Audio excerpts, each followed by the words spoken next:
فرما کہ دیکھو کہ ہم امت مسلمہ کے لیے اللہ کے نبی کریم صلی اللہ علیہ وسلم نے کیا درس دیا، کیا سبق دیا، اس حدیث کو بیان کیا کہ نماز کی کتنی اہمیت ہے اور نماز کی کتنی فضیلت ہے۔ تو اس لیے یہ جو حدیث ہے اس سلسلے کے اندر فرما رہے کہ حضرت جابر رضی اللہ تعالیٰ عنہ نبی اکرم صلی اللہ علیہ وسلم کا ارشاد نقل کرتے ہیں کہ آپ صلی اللہ علیہ وسلم نے ایک مرتبہ ارشاد فرمایا کہ بتاؤ، اگر کسی شخص کے دروازے پر ایک نہر جاری ہو جس میں وہ دن میں 5 مرتبہ روزانہ غسل کرتا ہو، کیا اس کے بدن پر کچھ میل باقی رہے گا یا کوئی گندگی باقی رہے گی؟ تو صحابہ نے عرض کیا کہ یا رسول اللہ کچھ بھی باقی نہیں رہے گا۔ تو حضور صلی اللہ علیہ وسلم نے ارشاد فرمایا یہی حال 5 نمازوں کا ہے، اللہ تعالیٰ ان کی وجہ سے گناہوں کو زائل کر دیتے ہیں۔ جس طرح آدمی ایک نہر میں 5 وقت نہانے سے اس کے بدن پر کوئی میل نہیں، کوئی کچیل نہیں، کوئی گندگی نہیں رہتی، اسی طرح اگر انسان دن میں 5 مرتبہ نماز پڑھ لے تو اللہ رب العالمین اس کے گناہوں کو بھی ویسے ہی زائل کر دیتے ہیں۔ تو حضرت جابر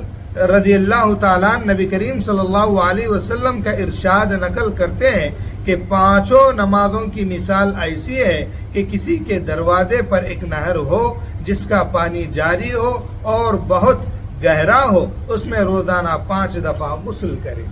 تو یہ تمام روایتیں 2 حدیثیں ہیں، ان دونوں حدیثوں کا خلاصہ یہی ہے کہ ہم اپنی زندگی کے اندر اپنے آپ کو پاک رکھنا ہے یا اپنے آپ کو صاف رکھنا ہے، دل کے اعتبار سے ہو یا بدن کے اعتبار سے ہو، تو دن میں انسان کو 5 وقت نماز پڑھنا فرض ہے نہیں ہے؟ اب یہ 5 وقت کی نماز انسان کو اس کے گناہوں سے، انسان کو اس کی لاپرواہی سے، انسان کو اس کے جھوٹ سے، اس کے تکبر سے بچاتی ہے، اور بہت سے ایسے گناہ جو انسان دن میں ملوث ہوتا ہے تو یہ نماز کی برکت سے انسان اس سے باز رہتا ہے۔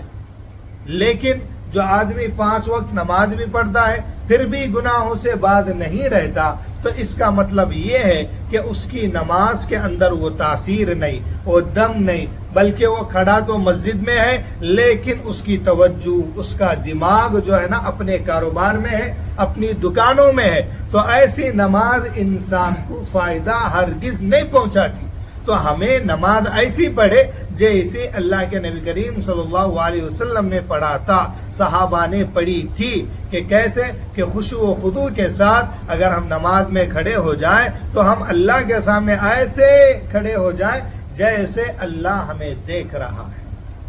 آج ہم ایک دنیا کے آدمی کے سامنے کھڑے ہو جاتے ہیں تو کس طرح کھڑے ہو جاتے؟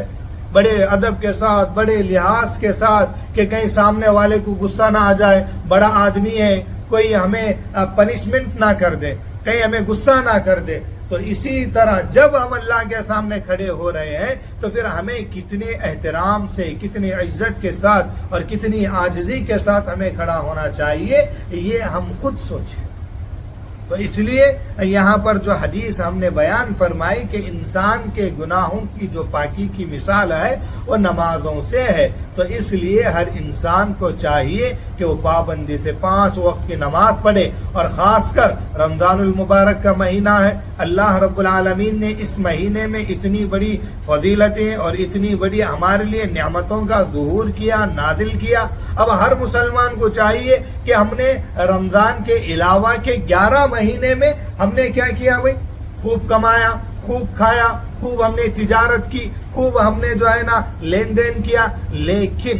رمضان المبارک کا ایک ایسا مہینہ ہے، اس مہینے کے اندر ہم یہ تمام چیزوں کو بالائے طاق رکھ کر اللہ رب العالمین کے لیے ایک مہینہ نکالے، اس میں عبادت کرے، نمازوں کی پابندی کرے، ذکر و اذکار کرے اور قرآن مجید کی تلاوت کرے۔ اگر ہمیں قرآن مجید دیکھ کر پڑھنا نہیں آتا تو جو آدمی پڑھ رہا ہے آپ اس کے پاس بیٹھے اور اس کو سنیں، اس لیے کہ پڑھنے والے کو جتنا ثواب ملے گا اتنا ہی سننے والے کو ثواب بھی ملے گا۔ اور ساتھ ہی ساتھ اس بات کا کا خیال بھی رکھے کہ زکوٰۃ بھی مہینے میں ادا کرے. بہت سارے لوگ زکوٰۃ کا مال جمع کرے رہتے اپنے پاس لیکن زکوٰۃ نہیں نکالتے. زکوٰۃ بھی ہر مسلمان پر فرض ہے. اگر جو آدمی صاحب نصاب ہے پھر بھی وہ زکوٰۃ نہیں نکالتا پھر وہ گنہگار ہے.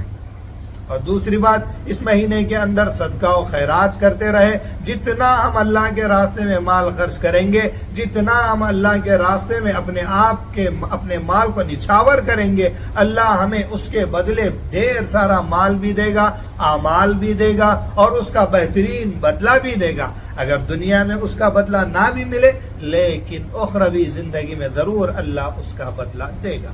تو انسان کو ان باتوں پر عمل کرنا چاہیے. اللہ سے امید ہے اللہ مجھے اور آپ کو